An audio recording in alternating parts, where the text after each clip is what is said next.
Good morning विद्यार्थी मित्रों।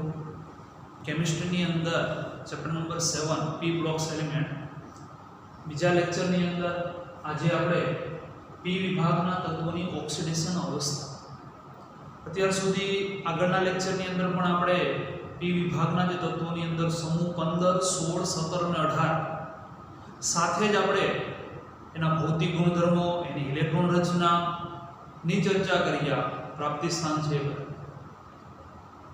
એ જ રીતે આપણે સાથે એની ઓક્સિડેશન અવસ્થા પણ એક સાથે આપણે બધા જ સમૂહના પી વિભાગના બધા જ જે સમૂહ છે સમૂહની ઓક્સિડેશન અવસ્થા કઈ રીતે સાથે યાદ રાખી શકીએ એ સમજીએ। તો સૌપ્રથમ આપણે સમૂહ 15 ની વાત કરીએ તો સમૂહ 15 નો વિદ્યાર્થી મિત્રો સમૂહ 15 ના તત્વો આપને ખ્યાલ છે nitrogen, phosphorus, arsenic, antimony, bismuth, નપો, આ એ બી મો આ પ્રમાણે આપણે તત્વોને યાદ રાખ્યા હતા।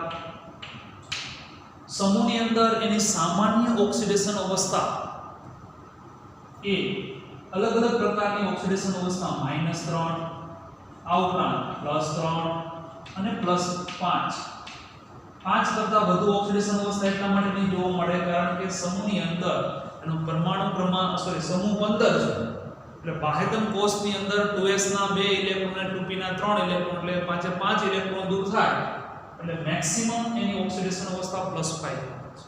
આ એની સામાન્ય ઓક્સિડેશન અવસ્થા થઈ। વિદ્યાર્થી મિત્રો ઘણી બધી વખત એમસીક્યુ ની અંદર ઘણા બધા પ્રશ્નોની માટે ઉપયોગી એવું સમજે તો નાઇટ્રોજન જે છે એ નાઇટ્રોજન -3 ઉપરાંત +1 થી શરૂ કરીને +5 સુધીની ઓક્સિડેશન અવસ્થા દર્શાવે છે માત્ર નાઇટ્રોજનની। હવે વાત કરીએ ઉપરથી નીચે તરફ આવીએ તો ત્રણ ઓક્સિડેશન અવસ્થાનું વલણ કેવું હોય તો ઉપરથી નીચે તરફ આવીએ તો પહેલા સૌપ્રથમ વાત કરીએ -3 ઓક્સિડેશન અવસ્થાનું, +3 ઓક્સિડેશન અવસ્થાનું અને +5 ઓક્સિડેશન અવસ્થાનું ઉપરથી નીચે તરફ આવીએ તેનું વલણ। વિદ્યાર્થી મિત્રો ખાસ સમજીએ આનું જે વલણ છે એ ઉપરથી નીચે તરફ આવે ઘટે એનું કારણ એ છે કે નીચે તરફ આવી એમ ધાત્વિય ગુણ વધે છે।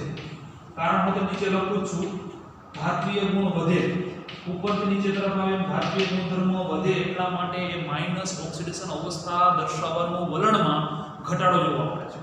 વાત કરીએ +3 ઓક્સિડેશન અવસ્થા અને +5 ઓક્સિડેશન અવસ્થા ઉપરથી નીચે તરફ આવીએ તો +5 ઓક્સિડેશન અવસ્થાનું વલણ ઘટે છે જ્યારે +3 ઓક્સિડેશન અવસ્થાનું વલણ વધે છે।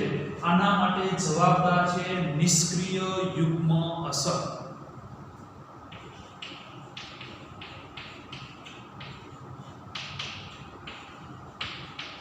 અને એટલા માટે +3 ની ઓક્સિડેશન અવસ્થા +5 કરતા ઉપરથી નીચે તરફ આવીએ તેમ એની સ્થાયીતા વધુ જોવા મળે છે।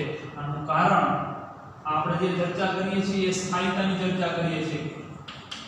કઈ ઓક્સિડેશન અવસ્થા વધુ સ્થાયી હોય છે તો કે -3 +3 અને +5 માં +3 ઓક્સિડેશન અવસ્થા ઉપરથી નીચે તરફ આવીએ તેમ એની સ્થાયીતા વધે છે। એના માટેનું કારણ છે નિષ્ક્રિય યુગ્મન અસર। તો પ્રશ્ન થાય નિષ્ક્રિય યુગ્મન અસર એટલે શું અને સામાન્ય ઇલેક્ટ્રોન રચના શું છે તો કે એની સામાન્ય ઇલેક્ટ્રોન રચના આ પ્રમાણે છે નિષ્ક્રિય વાયુ, ત્યારબાદ તો કે NH2 NP3। અહીંયા જે NH2 અને NP3 એમાં આ જે ત્રણ ઇલેક્ટ્રોન ગુમાવે અને એટલા માટે S કક્ષકની અંદર બે યુગ્મિત ઇલેક્ટ્રોન રહેશે જેથી કરીને આ ઘટનાને નિષ્ક્રિય યુગ્મન અસરને કારણે વિશેષ પ્રકારની સ્થાયીતા જોવા મળે છે ઉપરથી નીચે તરફ આવીએ એટલે આ ત્રણ ઇલેક્ટ્રોન ગુમાવશે અને એના કારણે +3 ઓક્સિડેશન અવસ્થાની વિશેષ સ્થાયીતા જોવા મળશે। આ જ રીતે આપણે સમૂહ 16 ની વાત કરીએ તો વિદ્યાર્થી મિત્રો સમૂહ 16 એટલે ઓસેટેપોલી ઓ સ સે ટે ઓ અને લિવરમોનિયમ એ હવે આપણે લખવાની જરૂરિયાત રહેતી નથી માત્ર પોલોનિયમ તો પોલોનિયમ ની રેડિયો સક્રિય તત્વ છે પણ કઈ જગ્યાએ એનો આપણે એનો ઉપયોગ લેતા હોઈશું। સામાન્ય ઓક્સિડેશન અવસ્થાની વાત કરીએ તો વિદ્યાર્થી મિત્રો -2 ઉપરાંત +2 +4 અને +6 સુધીની ઓક્સિડેશન અવસ્થા એ સમૂહ 16 ના તત્વો દર્શાવે છે। આમાંની જે -2 અને +2 એ ઉપરથી નીચે તરફ આવીએ તેમ તો કે તેમ એની સ્થાયીતા સ્થાયિતાની વાત કરીએ તો ઉપરથી નીચે તરફ આવીએ -2 અને +2 ઉપરથી નીચે તરફ એની સ્થાયિતા ઘટે છે. +4 જે ઓક્સિડેશન અવસ્થા દર્શાવે છે એમાં ઉપરથી નીચે તરફ આવીએ એની સ્થાયિતા વધે છે અને +6 ની સ્થાયિતાની વાત કરીએ તો +6 ની સ્થાયિતા ઘટે છે. સેમ અહીંયા વધવાનું કારણ આગળ ચર્ચા કરીએ પ્રમાણે નિષ્ક્રિય યુગ્મ અસર. -2 અને +2 માં ઘટાડો જોવા મળે છે. -2 ની અંદર ઘટાડો જોવા મળે સ્પષ્ટ છે કે ઉપરથી નીચે તરફ આવીએ તેમ તેમ ધાત્વિય ગુણ વધે ને ધાત્વિય ગુણધર્મો વધે એટલા માટે ઇલેક્ટ્રોન મેળવવાની જગ્યાએ ઇલેક્ટ્રોન ગુમાવવાની વૃત્તિ ધરાવે. પરંતુ +2 +4 અને +6 ની અંદર મધ્યસ્થ આમાં આપણે યાદ રાખશું અથવા +4 શા માટે તો એ સમજવા માટે પણ એ જ રીતથી NH2 NP4 વિદ્યાર્થી મિત્રો આ 4 ઇલેક્ટ્રોન ગુમાવશે એટલે NH2 ની અંદર 2 ઇલેક્ટ્રોન રહેશે અને સાથે સાથે એ નિષ્ક્રિય યુગ્મન અસર દર્શાવે છે જેને કારણે એની સ્થાયિતા વિશેષ પ્રમાણમાં જોવા મળે છે. સમૂહ 16 સુધી આ બરાબર છે. હવે વાત કરીએ એના પછીનો સમૂહ એટલે કે સમૂહ 17 ના તત્વો. વિદ્યાર્થી મિત્રો યાદ રાખવા માટે આપણે એ રીતે યાદ રાખવું કે fluorine chlorine bromine iodine at 10 ને સિંક એટલે કે fluorine chlorine bromine iodine at 10 ને સિંક લખવાની જરૂરિયાત રહેતી નથી. અહીંયા એની ઓક્સિડેશન અવસ્થાની વાત કરીએ તો માઈનસમાં કોમન એની ઓક્સિડેશન અવસ્થા છે. વિદ્યાર્થી મિત્રો દરેક હેલોજન તત્વ છે એ ઇલેક્ટ્રોન પ્રાપ્તિની એન્થાલ્પીની કિંમત સૌથી વધુ ઋણ આવર્ત કોષ્ટકમાં હોય છે અને એટલા માટે એ ઇલેક્ટ્રોન મેળવવાનું વલણ સરળતાથી દર્શાવે છે અને એટલા માટે એની સામાન્ય ઓક્સિડેશન અવસ્થા એ માઈનસ. આ ઉપરાંત એ કઈ તો +1 +3 +5 અને +7 ઓક્સિડેશન અવસ્થા દર્શાવે છે. વિદ્યાર્થી મિત્રો ખાસ સમજીએ ફ્લોરીન છે એ ફ્લોરીન એ માત્ર એકમાત્ર સ્થાયી ઓક્સિડેશન અવસ્થા ફ્લોરીન એ -1 જ દર્શાવે. શા માટે તો કે આપને પણ ખ્યાલ છે કે ફ્લોરીન છે એ આવર્ત કોષ્ટકમાં સૌથી વધુ વિદ્યુત ઋણ પરમાણુ છે. જ્યારે કોઈ પણ સાથે જોડાયેલો હશે પોતે પોતાની સાથે જોડાયેલો એકટુ સ્વરૂપમાં ત્યારે એની ઓક્સિડેશન અવસ્થા શૂન્ય, પરંતુ જ્યારે કોઈ બીજા તત્વો સાથે સંયોજિત સ્વરૂપમાં હશે ત્યારે એ બંધમાંના ઇલેક્ટ્રોન હંમેશા પોતાની તરફ આકર્ષાયેલા હશે અને એટલા જ માટે જ્યારે બંધ તૂટશે ત્યારે એની ઉપરની ઓક્સિડેશન અવસ્થા એ -1 આવશે. આ ઉપરાંત એ સિવાયના તત્વો આ +1 +3 +5 +7 કોના માટે છે તો કે આ તત્વો માટે છે. +1 +3 +5 અને +7 -1 તો બધા દર્શાવે છે પણ આ ઉપરાંત +1 +3 +5 અને +7 ઓક્સિડેશન અવસ્થા દર્શાવે છે. ક્યારે તો ખાસ કરીને ઓક્સી હેલાઇડ સંયોજન તથા આંતર હેલોજન સંયોજન. આપણે આ બંને પ્રકારના ઓક્સી હેલાઇડ સંયોજન એટલે કે ઓક્સો એસિડ સંયોજનો અને આંતર હેલોજન સંયોજનો બંને આપણે આગળ આપણા અભ્યાસક્રમમાં છે એટલે ત્યારે પણ આપણે એની ચર્ચા કરીશું. આ ઉપરાંત વિદ્યાર્થી મિત્રો સમૂહ 18 ના તત્વોની ઓક્સિડેશન અવસ્થાની વાત કરીએ. 18માં સમૂહના તત્વો એટલે helium, neon, argon, krypton, xenon, radon અને ઓજી એટલે કે ઓગ્નેશન. આમાંના વિદ્યાર્થી મિત્રો ખાસ કરીને નિયોન કરતા પણ આર્ગોન, ક્રિપ્ટોન અને ઝેનોન આ ત્રણ તત્વો છે એ થોડા ઘણા અંશે એ સક્રિયતા એટલે કે રાસાયણિક પ્રતિક્રિયાત્મકતા દર્શાવે છે અને એને જ કારણે એની અંદર પણ ઓક્સિડેશન અવસ્થા +2 +4 +6 અને +8 જેવી ઓક્સિડેશન અવસ્થા દર્શાવે છે. હવે વાત આવે સમૂહની ઓક્સિડેશન અવસ્થા યાદ કઈ રીતે રાખવી. વિદ્યાર્થી મિત્રો ખાસ સમજીએ 15મો સમૂહ એટલે +5 સુધીની એકી સંખ્યા. સમૂહ એકી છે એટલે એકી સંખ્યા સુધીની ઓક્સિડેશન અવસ્થા તમે યાદ રાખી શકો. 16મો સમૂહ છે એટલે +6 સુધીની બેકી સંખ્યા એટલે કે +2 +4 અને +6. સમૂહ 17 છે એટલે એની અંદર એકી સંખ્યા પણ +7 સુધીની એટલે +1 +3 +5 +6 અને સમૂહ 18 છે એટલે +8 સુધીની બેકી સંખ્યા એટલે કે +2 +4 +6 અને +8 આ રીતે આપણે એની ઓક્સિડેશન અવસ્થા યાદ રાખી શકીએ. આ બંનેની અંદર સ્થાયિતાનો આધાર એ નિષ્ક્રિય ઇમ્યુનોસના આધારે આપણે યાદ રાખી શકીએ કે મધ્યસ્થ અથવા એની સામાન્ય ઇલેક્ટ્રોન રચનાની અંદર સમજીએ કે જે p કક્ષકના ઇલેક્ટ્રોન છે એ દૂર કરવામાં આવે અને જે ઓક્સિડેશન અવસ્થા પ્રાપ્ત થાય છે એની ઉપરથી નીચે તરફ આવી એમ તેમ એની સ્થાયિતા વધે છે ત્યારે બાકીની ઓક્સિડેશન અવસ્થાની સ્થાયિતા ઉપરથી નીચે તરફ આવે એ પ્રમાણે ઘટે છે. આ રીતે આપણે ઓક્સિડેશન અવસ્થા યાદ રાખી શકીએ. લખી લઈએ. ત્યારબાદ વિદ્યાર્થી મિત્રો સમૂહના પ્રથમ તત્વના ગુણધર્મોમાં અનિયમિતતાના કારણ. સમૂહના પ્રથમ તત્વના ગુણધર્મોને અનિયમિતતાના કારણ માટે પહેલા સૌપ્રથમ આપણે જે સમૂહ 15 સમૂહ 16 અને સમૂહ 17 આના જે પ્રથમ તત્વો છે એ સમજીએ તો nitrogen, phosphorus, arsenic, antimony, bismuth, અહીંયા oxygen, sulphur, selenium, tellurium, polonium, અહીં ક્લોરીન, ક્લોરીન, બ્રોમિન, આયોડીન અને એસ્બેસ્ટસ. આમાં પ્રથમ તત્વો એટલે એમ કહી શકીએ કે નાઇટ્રોજન, ઓક્સિજન અને ફ્લોરિન. આ પ્રથમ તત્વો જે છે એ દરેક સમૂહની અંદર આપણે એના ગુણધર્મોની અંદર ભણવાનું હોય છે.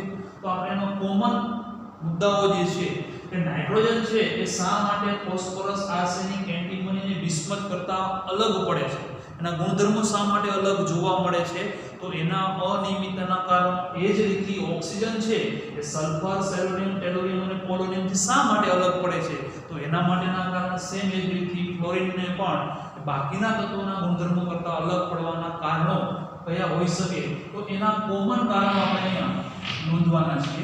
પણ પહેલા વાત કરીએ તો સૌથી પહેલો પોઈન્ટ એ પ્રથમ તત્વ હોય છે કે નાનું કદ ધરાવતું હોય છે. એટલે નાનું કદ જેથી કરીને એ અનિયમિત હશે. વિદ્યાર્થી મિત્રો આપણે જાણીએ છીએ કે ઉપરથી નીચે તરફ આવીએ ને તેમ એના પરમાણુ કદમાં વધારો થાય અને એટલા માટે આ ઉપરના જે પ્રથમ તત્વો છે ને એનું એક તો કદ નાનું એટલે એના ગુણધર્મોમાં અનિયમિતતા જોવા મળે છે. બીજો પોઈન્ટ છે ઊંચી વિદ્યુત ઋણતા. ઉપરથી નીચે તરફ જઈએ તેમ વિદ્યુત ઋણતામાં ઘટાડો જોવા મળે છે. સાથે એની આયનીકરણ એન્થાલ્પીમાં પણ ઘટાડો જોવા મળે છે. એટલે ઊંચી આયનીકરણ એન્થાલ્પી.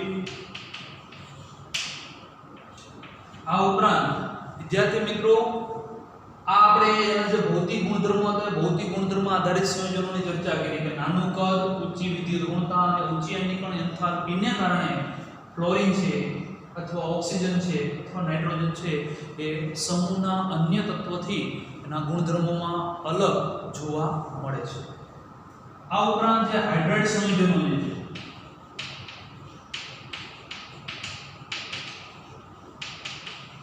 તો પ્રથમ તત્વના જે હાઇડ્રાઇડ સંયોજનો હોય છે એમાં હાઇડ્રોજન બંધની હાજરી આપણે સૌ જાણીએ છીએ એ પ્રમાણે HF હાઇડ્રોજન બંધ જોવા મળશે, H2O હાઇડ્રોજન બંધ જોવા મળશે.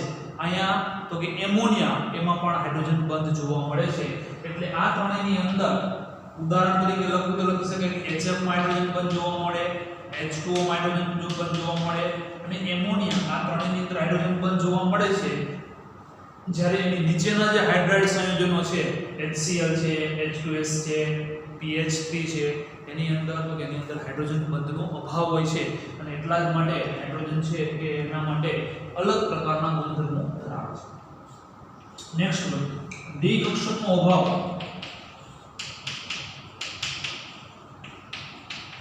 વિદ્યાર્થી મિત્રો ડી કક્ષકનો અભાવ શા માટે, કઈ રીતે કહી શકીએ ડી કક્ષક? કારણ તો કે એની અંદર આ જે તત્વો છે ને એના માટે મુખ્ય ક્વોન્ટમમાં n નું મૂલ્ય છે ને 2 છે. અને આપણે સૌ જાણીએ છીએ એ પ્રમાણે 11મા ધોરણની અંદર સમજ્યા 2D શક્ય નથી, 3D શક્ય છે. એટલે અહીં તો કઈ n બરાબર 3 આવે ભલે આની ઇલેક્ટ્રોન રચના 3s2 3p3 સોરી આની 3p3 3p4 અને 3p5 છે. 3D કક્ષક નથી પણ n બરાબર મુખ્ય ક્વોન્ટમમાં 3 છે અને એટલા માટે કક્ષાની અંદર આપણે આમ સમજીએ તો આ પહેલી કક્ષા n બરાબર 1, બીજી કક્ષા m બરાબર 2 અને ત્રીજી કક્ષા એટલે m બરાબર 3 આની અંદર માત્ર 2s અને 2p જ હોય જ્યારે આની અંદર તો આની અંદર 3s 3p અને 3d કક્ષક હોય ભલે ખાલી હશે એટલે બીજા નંબરના જે તત્વો છે ને એ પ્રથમ તત્વની અંદર d કક્ષકનો અભાવ છે પણ બાકીના તત્વોની અંદર ભલે ખાલી આમાં બધામાં ભરેલી આમાં ખાલી પણ d કક્ષકની હાજરી છે એટલે પ્રથમ જે તત્વ છે એ પ્રથમ તત્વના અનિયમિતતાના કારણો તો કે એની અંદર d કક્ષકનો અભાવ છે વિદ્યાર્થી મિત્રો d કક્ષકના અભાવને કારણે કેટલાક મહત્વના ગુણધર્મો જોવા મળે છે એમાંનો પહેલો ગુણધર્મ આપણે સમજીએ કે d કક્ષકની ગેરહાજરીને કારણે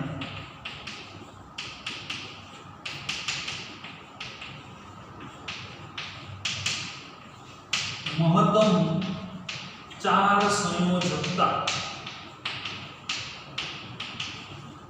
એટલે મેક્સિમમ છે ને 4 બંધ જ બનાવી શકે જેમ કે NH3 છે ને તો NH3 માં તમે કદાચ જોયું હશે કે NH3 માંથી ચોથો બંધ સહવર્ગ સંયોજક NH પર પ્લસ NH5 ક્યારે શક્ય જ નથી શા માટે તો કે એની સંયોજકતા જ ન પોસિબલ જ નથી તો 4 જ કેમ તો કે આપણે એ ખ્યાલ છે કે આ જે તત્વો જે બધા છે એની સામાન્ય ઇલેક્ટ્રોન રચનાની અંદર 2s અને 2p કક્ષક આવે 2s અને 2p કક્ષક આવે 2s છે એ એક જ પ્રકારની છે જ્યારે 2p કક્ષક છે એ ત્રણ પ્રકારની 2px 2py અને 2pz વિદ્યાર્થી મિત્રો આ દરેક કક્ષકની અંદર સહવર્ગ સહસંયોજક બંધ અથવા સહસંયોજક એટલે કે ભાગીદારીથી બંધ બને તો પણ મેક્સિમમ એ 4 જ બંધ બનવાની શક્યતાઓ દર્શાવે છે એટલે પ્રથમ તત્વ છે એ વધુ એ 4 જ સંયોજકતા દર્શાવે 4 જ બંધ બનાવી શકશે જ્યારે બાકીના તત્વની અંદર તો બાકીના તત્વની અંદર આવા પ્રકારની કક્ષકો તો છે પણ સાથે d કક્ષક પણ હાજરી દર્શાવે છે જેથી કરીને એની અંદર 4 કરતા વધારે બંધની શક્યતાઓ દર્શાવે નેક્સ્ટ વન d કક્ષકના અભાવને કારણે ફરી પાછો એક મહત્વનો મુદ્દો સમજીએ તો માત્ર ને માત્ર જો ડબલ બોન્ડ બનાવતા હોય તો p બંધ બનાવે તથા d કક્ષકનો ગેરહાજરીને કારણે d p અને d બંધ એનો અભાવ જોવા મળે એટલે આવા પ્રકારના બંધ શક્ય નથી કોની અંદર પ્રથમ તત્વની માત્ર ને માત્ર જે બંધ બનાવશે પોતાના અણુ સાથે અથવા અન્ય અણુ સાથે તો એ માત્ર ને માત્ર p પ્રકારના બંધ બનાવી શકે દાખલા તરીકે નાઇટ્રોજન અને ઓક્સિજન વચ્ચેના બંધની વાત કરીએ તો પ્રથમ બંધ સિગ્મા બીજો બંધ છે ને એ આની p કક્ષક અને આની p કક્ષક એટલે બીજો બંધ છે આ સિગ્મા બંધ બીજો બંધ છે એ આની p કક્ષક એટલે p પ્રકારનો બંધ શક્ય બને છે આ કક્ષક એટલે કે આ તત્વો પાસે d કક્ષક છે જ નહીં એટલે d p બંધ શક્ય જ નથી અને d તો પોસિબલ જ નથી એટલે કારણ શા માટે તો કે આ બંને પાસે d કક્ષક છે જ નહીં આ જે પ્રથમ લખ્યું છે એ મેં આ તત્વોની વાત કરી છે એટલે એટલા માટે આ ખાસ અગત્યના પોઈન્ટ ફરીથી સમજીએ તો નાનું કદ ઊંચી વિદ્યુત ઋણતા અને ઊંચી આયનીકરણ એન્થાલ્પી આ ત્રણ મુદ્દા એના ભૌતિક ગુણધર્મોને આધારે સમજાવ્યા છે અને એને કારણે અનિયમિતતા દર્શાવે છે હાઇડ્રાઇડ સંયોજન છે એમાં હાઇડ્રોજન બંધ દર્શાવે અને બાકીના જે ત્રણ મુદ્દાઓ છે એ d કક્ષકના અભાવને કારણે d કક્ષકનો અભાવ d કક્ષકની ગેરહાજરીને કારણે મેક્સિમમ 4 જ સહસંયોજકતા દર્શાવે છે અને d કક્ષકની ગેરહાજરીને કારણે આવા પ્રકારના સંયોજન જો દ્વિબંધ બનાવવાની વાત આવતી હોય બીજો બંધ બનાવવાની વાત આવતી હોય તો p પ્રકારના જ બંધ બનાવી શકે d અથવા d બંધ બનાવી શકતા નથી આ એના અનિયમિતતાના કારણો છે લખી લે ત્યારબાદ વિદ્યાર્થી મિત્રો આપણે સમૂહ 15 16 17 અને 18 આ સમૂહની રાસાયણિક પ્રતિક્રિયાત્મકતા મોટાભાગે હાઇડ્રોજન સાથેની પ્રતિક્રિયાત્મકતા ઓક્સિજન સાથેની પ્રતિક્રિયાત્મકતા હેલોજન સાથેની પ્રતિક્રિયાત્મકતા અને અમુક સમૂહની અંદર ધાતુ સાથેની પ્રતિક્રિયાત્મકતા કેવા પ્રકારના સંયોજન બનાવે છે એની ચર્ચા આપણે કરીશું તો સૌપ્રથમ આપણે વાત કરીએ સમૂહ 15 ના તત્વોની રાસાયણિક પ્રતિક્રિયાત્મકતા અથવા રાસાયણિક ગુણધર્મો આપણે ચાર પ્રકારના સંયોજન સાથેની પ્રતિક્રિયાત્મકતા સમજવાની છે. તો પહેલી પ્રતિક્રિયાત્મકતા આપણે હાઇડ્રોજન સાથે H2 સાથેની પ્રતિક્રિયાત્મકતા.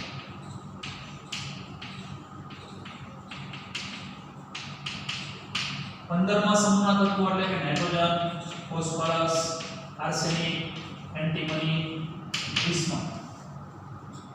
વિદ્યાર્થી મિત્રો, હાઇડ્રોજન સાથે આ તત્વો જ્યારે સંયોજાય છે ત્યારે એમોનિયા પ્રકારના એટલે કે EH3 પ્રકારના હાઇડ્રાઇડ સંયોજન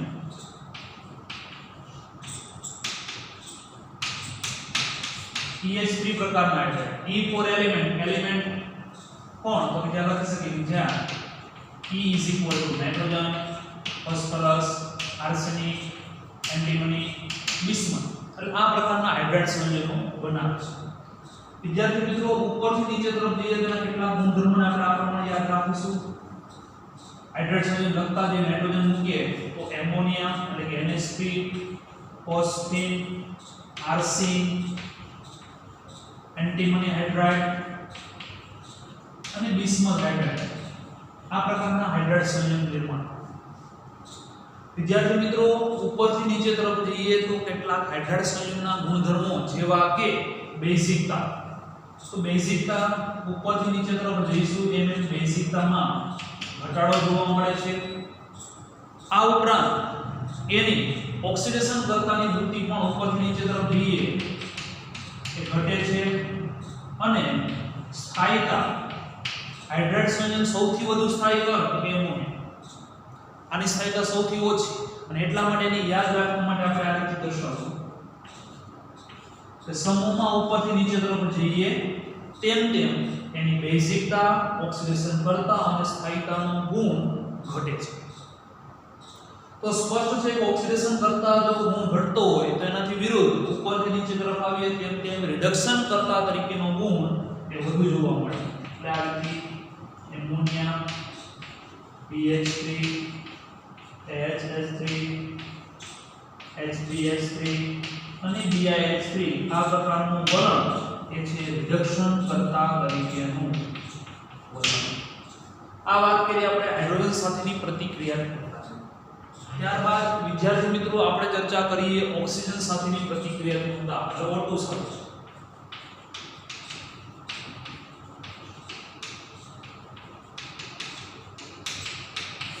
શા માટે આ પ્રકારના સંયોજન બનાવ્યા? તો આપણે એની ઓક્સિડેશન અવસ્થા આપણે ખબર હોવી જોઈએ. આવા પ્રકારની ઓક્સિડેશન અવસ્થા એની હતી. સમૂહ 15 ઓક્સિજન ઉપર -2 વીજભાર હોય અને +3 અને +5 ઓક્સિડેશન અવસ્થાને આધારે બે પ્રકારના ઓક્સાઇડ સંયોજનો બનાવે. ઓક્સિજન ઉપર -2 અને એલિમેન્ટ ઉપર જો +3 ઓક્સિડેશન અવસ્થા હોય તો ક્રોસમાં વિદ્યાર્થી મિત્રો લખી શકીએ કે E2O3. સેમ એ જ રીતથી E+5 ઓક્સિજન ઉપર -2 તો એને કારણે આપણે લખી શકીએ E2O5. આ બંને પ્રકારના ઓક્સાઇડ નું નિર્માણ એ 15મા સમૂહના તત્વો કરે છે. પ્રશ્ન આવે આ બંને તત્વોના જે ઓક્સાઇડ છે એમાં એસિડિકતા કોની વધારે? તો કે એસિડિકતા ઓક્સિજનનું પ્રમાણ વધારે અને એસિડિકતા વધે એટલે કે E2O3 કરતા E2O5. આમ તો સ્પષ્ટ ઓક્સિજનની સંખ્યા નહીં પરંતુ એની ઓક્સિડેશન અવસ્થા વધે તેમ એસિડિકતા વધુ હોય છે. ઓક્સાઇડ અને ઓક્સો એસિડ સંયોજનની અંદર વિદ્યાર્થી મિત્રો આ જ વલણ દર્શાવે. ઓક્સિડેશન અવસ્થા વધશે, અહીંયા +3 ની ઓક્સિડેશન અવસ્થા છે, અહીંયાની +5 ઓક્સિડેશન અવસ્થા છે. એટલે ઓક્સિડેશન અવસ્થા વધે એટલે એસિડિકતાનું પ્રમાણ વધુ જોવા મળશે. વાત કરીએ કોઈ એક જ પ્રકારના ઓક્સાઇડ હોય તો એની અંદર એસિડિકતાનું વલણ કેવું? તો આના તમામ ઓક્સાઇડ લખીએ તો કે તમામ ઓક્સાઇડ લખીએ તો આપણે માટે લખી શકીએ N2O, N2O3, P2O3, H2O3, antimony માટે Sp2O3 અને બિસ્મથ માટે B2O3 આ પ્રકારના ઓક્સાઇડ સંયોજનો બનાવે છે. વિદ્યાર્થી મિત્રો નીચે તરફ જઈએ તેમ એસિડિક વલણ ઘટે છે અથવા એસિડિકતા ઘટે. એસિડિકતાનો ક્રમ ઉપરથી નીચે તરફ જઈએ તેમ એસિડિકતાનું વલણ ઘટે અને એટલા જ માટે આ બંને જે છે એ એસિડિક ઓક્સાઇડ છે. જે છે એ બેઝિક ઓક્સાઇડ, તો સ્પષ્ટ છે કે વચ્ચેના જે અર્ધધાતુ તત્વો છે એ અર્ધધાતુ તત્વો ઉપરથી સ્પષ્ટ છે કે આ ઉભય ગુણધર્મી એટલે કે એ એસિડિક પણ છે અને પ્લસ એ બેઝિક વલણ પણ દર્શાવે છે. તો આ રીતે વિદ્યાર્થી મિત્રો આપણે એના હાઇડ્રાઇડ અને આ પ્રકારના ઓક્સાઇડ સંયોજનો 15મા સમૂહની ચર્ચા કરી શકીએ. લખી લે પહેલા. ત્યારબાદ હેલોજન સાથેની પ્રતિક્રિયાત્મકતા એટલે X2 સાથે શું આપશે તો કે હેલાઇડ. વિદ્યાર્થી મિત્રો હેલોજન ઉપર -1 ઓક્સિડેશન અવસ્થા અને એલિમેન્ટ ઉપર એ +3 અને -1 એને કારણે બનતા સંયોજન એટલે EX3. આ રીતથી વિદ્યાર્થી મિત્રો એલિમેન્ટ ઉપર +5 અને હેલોજન ઉપર -1 ઓક્સિડેશન અવસ્થા આ રીતથી બનતા સંયોજન એટલે EX5. જ્યાં x નાઇટ્રોજન થી માંડીને બિસ્મથ સુધીના તત્વો અહીં શક્ય બનશે, પરંતુ અહીં x ફોસ્ફરસ થી શરૂ કરીને બિસ્મથ સુધીના તત્વો એલિમેન્ટ ઇઝ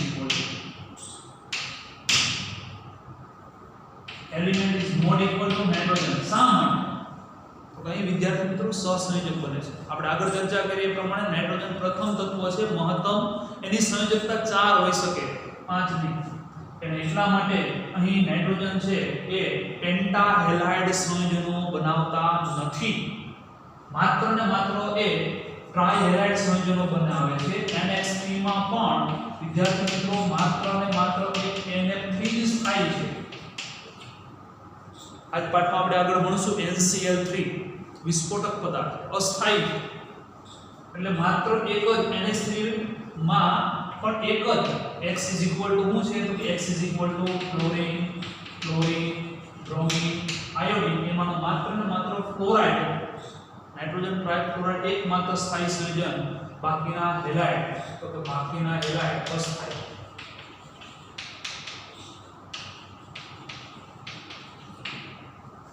આની અંદર તો કે પેન્ટાહેલાઇડ સંયોજનો બનાવશે. પેન્ટાહેલાઇડ ની અંદર ફોસ્ફરસ થી માંડીને બિસ્મથ સુધીના સંયોજનો બનાવશે.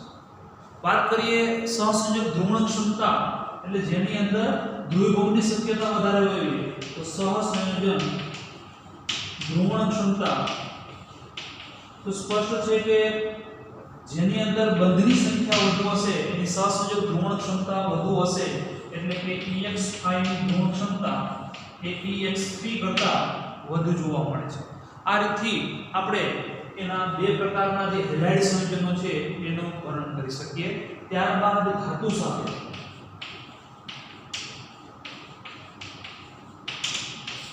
વિદ્યાર્થી મિત્રો ધાતુ સાથે આ સંયોજનો એની ઉપરનો ઓક્સિડેશન અવસ્થા એ માઈનસ દર્શાવવામાં આવે છે, એટલે માઈનસ. ખાસ કરીને પ્રતિક્રિયાત્મક ધાતુ સાથે એના ઘણા બધા ઉદાહરણ ટેક્સ્ટ બુકમાં આપેલા છે. જોઈએ તો આ પ્રમાણે નામ પણ એના આપેલા છે. કેલ્શિયમ નાઇટ્રાઇડ જેનું સૂત્ર સ્પષ્ટ છે કે -3 અને નાઇટ્રોજન ઉપર -3, કેલ્શિયમ ઉપર +2, નાઇટ્રોજન ઉપર -3. આ E બરાબર છે તો કે નાઇટ્રોજન, ફોસ્ફરસ, આર્સેનિક, એન્ટીમની અને બિસ્મથ જેવા તત્વો. એટલે કેલ્શિયમ નાઇટ્રાઇડ નું સૂત્ર શું લખી શકાય તો ક્રોસમાં તેનું સૂત્ર બને Ca3N2. ઝિંક એન્ટીમોનાઇડ એટલે ઝિંક ઉપર તો કે ઝિંક ઉપર +2 અને એન્ટીમોનાઇડ ઉપર -3 એટલે ક્રોસ માટે સૂત્ર બનશે Zn3Sb2. સોડિયમ આર્સેનાઇડ સોડિયમ ઉપર તો કે +1 અને આર્સેનિક ઉપર તો -3 અને એટલા માટેનું સૂત્ર બનશે Na3As. આ બધાના નામ એ અનુવર્તી આઇડ પ્રત્યે લગાડીને calcium nitride, sodium arsenide, zinc એન્ટીમોનાઇડ આ રીતથી. અને બિસ્મથનું પણ એક નામ આપેલું છે મેગ્નેશિયમ બિસ્માઇથ. મેગ્નેશિયમ બિસ્માઇથ કે જેનું સૂત્ર Mg ઉપર +2 અને બિસ્મથ ઉપર -3 ક્રોસમાં અને એટલા માટે સૂત્ર બનશે Mg3Bi2 મેગ્નેશિયમ બિસ્માઇથ. આ રીતની ધાતુ સાથે એ આઇડ પ્રકારના દ્વિઅંગી સંયોજનો બનાવે છે. લખી લો. ત્યારબાદ વિદ્યાર્થી મિત્રો 16મા સમૂહના તત્વોની રાસાયણિક પ્રતિક્રિયા. 16મા સમૂહના તત્વો એટલે કે 16મા સમૂહના તત્વો એલિમેન્ટ સ્વરૂપે આપણે આ પ્રમાણે લખશું. એલિમેન્ટ ઇઝ ઇક્વલ ટુ ઓસેટેપોલી. બોલો એની ઓક્સિડેશન અવસ્થા જે છે એની આધારિત આપણે સંયોજનનું નિર્માણ કરવાનું હોય છે એટલે આપણે ઓક્સિડેશન અવસ્થા પણ આપણે અંશમાં લખી રાખીએ. સૌપ્રથમ આપણે હાઇડ્રોજન સંયોજન સાથેની વાત કરીએ તો H2 સાથેની પ્રતિક્રિયાત્મકતાથી એ હાઇડ્રાઇડ સંયોજનો આપે છે પાણી જ પ્રકારના. જેમ પહેલામાં પહેલું સંયોજન એટલે એમોનિયા રીતથી આપણે યાદ રાખી શકીએ. એમાં પાણીને 17મા સમૂહની અંદર હાઇડ્રોજન ફ્લોરાઇડ HCl અથવા HF પ્રમાણ. તો અહીંયા કયા પ્રકારના તો કે E2H2E પ્રકારના હાઇડ્રાઇડ સંયોજનો આપે. દાખલા તરીકે E બરાબર ઓક્સિજન સલ્ફર સેલ્યુલોઝ ટેલુરિયમ અને પોલોનિયમ મૂકીએ તો આ પ્રકારના સંયોજન H2O H2S H2Se H2Pe અને H2U પ્રકારના હાઇડ્રાઇડ સંયોજનો. આગળ આપણે જે રીતે હાઇડ્રાઇડ સંયોજનના રિડક્શન કરતા તરીકેનો ગુણ હતો સેમ એ જ પ્રમાણે રિડક્શન કરતા તરીકેનો ગુણ જે પ્રકારે ત્યાં સ્થાયીતાનો ગુણ હતો એ જ પ્રકારે અહીંયા ઉષ્મીય સ્થાયીતા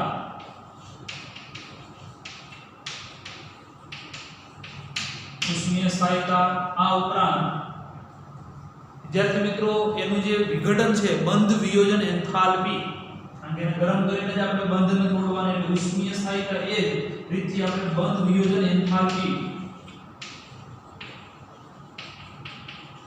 અને ત્રીજો ગુણ સેમ એજ પ્રમાણે ઓક્સિડેશન કરતા તરીકેનો ગુણ.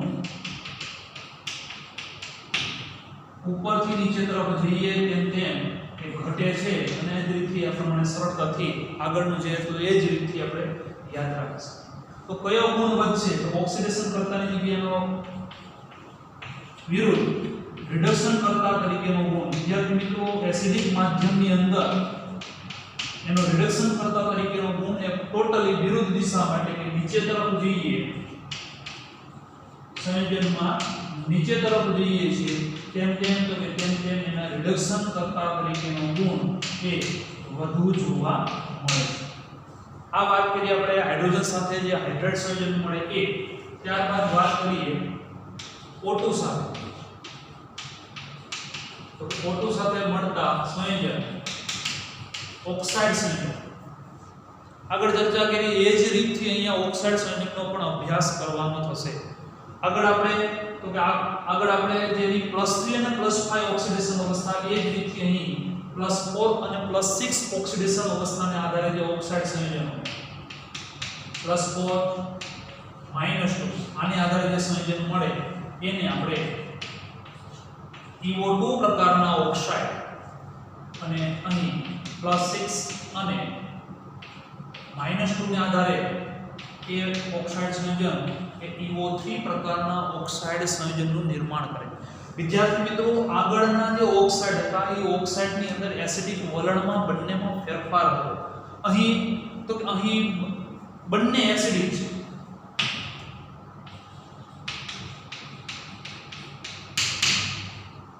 એસિડિકતાની વાત કરીએ તો EO2 કરતા EO3 ની ઓક્સિડેશન અવસ્થા એસિડિકતા વધુ હશે. શા માટે તો અહીંની ઓક્સિડેશન અવસ્થા +4 છે જ્યારે અહીંની ઓક્સિડેશન અવસ્થા +6 છે. એટલા માટે વિદ્યાર્થી મિત્રો +4 કરતા +6 એટલે કે ઓક્સિડેશન અવસ્થા વધે છે. ઓક્સિડેશન આંકમાં વધારો એની એસિડિકતામાં વધારો કરે છે. રિડક્શન કરતા તરીકેનો ગુણ લખીએ તો રિડક્શન કરતા તરીકેનો ગુણ આની અંદર જોવા મળતા પેલા આના સંયોજન લખીએ તો એલિમેન્ટ તરીકે ઓક્સિજન મૂકીએ તો એક O અને બીજા O એટલે O3.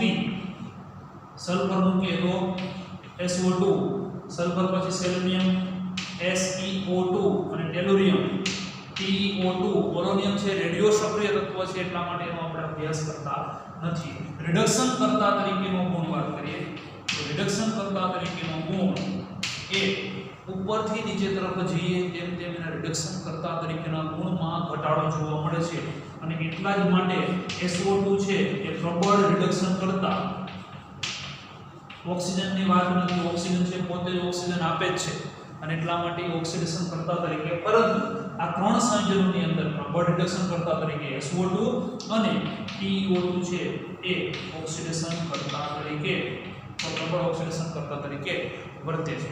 આ એના હાઇડ્રેટ અને ઓક્સાઇડ સંયોજનોના ગુણધર્મો થયા, લખી લઈએ. ત્યારબાદ વિદ્યાર્થી મિત્રો હાઇડ્રોજન સાથેની પ્રતિક્રિયાત્મકતા. H2 સાથે તો H2 સાથે અનુવર્તી એના હેલાઇડ આવે છે. વિદ્યાર્થી મિત્રો એલિમેન્ટ્સ એટલે કે આ સમૂહના તત્વોની ઓક્સિડેશન અવસ્થાને ધ્યાનમાં લઈએ તો ત્રણ પ્રકારના હેલાઇડ સંયોજનો અહીં શક્ય બને છે. એલિમેન્ટ ઉપર +6 ઓક્સિડેશન અવસ્થા, હાઇડ્રોજન ઉપર -1 એટલે એના દ્વારા રચાતું PX6. એલિમેન્ટ ઉપર તો એલિમેન્ટ ઉપર +4 ઓક્સિડેશન અવસ્થા, હાઇડ્રોજન ઉપર -1 એના દ્વારા રચાતું સંયોજન PX4. અને એલિમેન્ટ ઉપર તો એલિમેન્ટ ઉપર +2 અને હાઇડ્રોજન ઉપર -1 ઓક્સિડેશન અવસ્થા એના દ્વારા રચાતા સંયોજન એટલે કે EX2. when x is equal to fluorine, bromine અને iodine, આની અંદર જે સંયોજકતા અને સ્થાયીતાની વાત કરીએ તો વિદ્યાર્થી મિત્રો સ્થાયીતા એ સૌથી વધુ ફ્લોરાઇડ સંયોજનો આપશે. એનું કારણ નાનું કદ, ઊંચી વિદ્યુત ઋણતા ને કારણે ફ્લોરાઇડ સંયોજન છે વિશેષ સ્થાયીતા પ્રાપ્ત કરે છે અને એના માટેનું સારામાં સારું ઉદાહરણ છે કે EX6. એની અંદર માત્ર ને માત્ર એક જ પ્રકારના હેલાઇડ સંયોજનો જોવા મળે છે અને એ છે PF6 એટલે કે ફ્લોરાઇડ. એની અંદર ક્લોરાઇડ અને બ્રોમાઇડ આયોડાઇડ પ્રકારના સંયોજનો જોવા મળતા નથી. ઉદાહરણ તરીકે એલિમેન્ટ તરીકે ઓક્સિજન છે એ +6 ઓક્સિડેશન અવસ્થા નહીં દર્શાવે. સલ્ફરની વાત કરીએ તો SF6. સંકરણની વાત કરીએ તો કે સંકરણનો અંદર sp3 D2 પ્રકારનું એટલે કે 3 2 5 ને 6 કક્ષકો ખાલી હશે અને આ પ્રકારનું સંકરણ હોય તો એનો આકાર એ અષ્ટફલકીય આકાર જોવા મળે છે. ત્યારબાદ વાત કરીએ EX4. વિદ્યાર્થી મિત્રો એના પણ આપણે આ જ માત્ર સ્થાયી અહીં તો X તરીકે ફ્લોરીન અને બ્રોમિન જેવા સંયોજનો આપે છે. પરંતુ ઉદાહરણ તરીકે આપણે EF4 સંયોજનની વાત કરીએ. આ પ્રકારના જે ફ્લોરાઇડ સંયોજનો હોય છે એની અંદર બંધકોણ અને સંકરણની વાત કરીએ તો ઉદાહરણ SF4, SEF4 અને TEF4. આ ત્રણેયની અંદર સંકરણ એક કક્ષક ઓછી એટલે સંકરણ થશે sp3d. વિદ્યાર્થી મિત્રો આ પ્રકારનું જો સંકરણ થતું હોય તો એનો આકાર હોવો જોઈએ ત્રિકોણીય દ્વિપિરામિડ.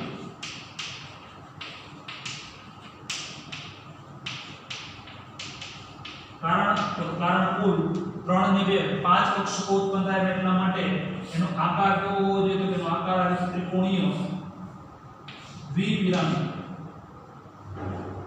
પરંતુ વિદ્યાર્થી મિત્રો અહીં તો ચાર જ સંયોજન બંધમાં જોડાયેલા છે, ચાર ફ્લોરિન આથી જોડાયેલા રહેશે અને અહીંયા એલિમેન્ટ સ્વરૂપે સલ્ફર અથવા કોઈ પણ સેલેનિયમ વગેરે અને એક અબંધકારક ઇલેક્ટ્રોન યુગ્મ હશે એટલે બંધકોણ આકાર ત્રિકોણીય દ્વિપિરામિડની જગ્યાએ સીસો,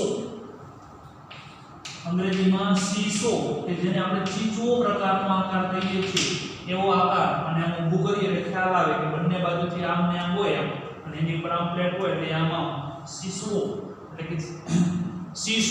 એટલે કે ચીચો પ્રકારનો આકાર એ બંધકારક ઇલેક્ટ્રોન યુગ્મને કારણે જોવા મળે છે. ત્યારબાદ આપણે ચર્ચા કરીએ EX2 પ્રકારના સંયોજનોની.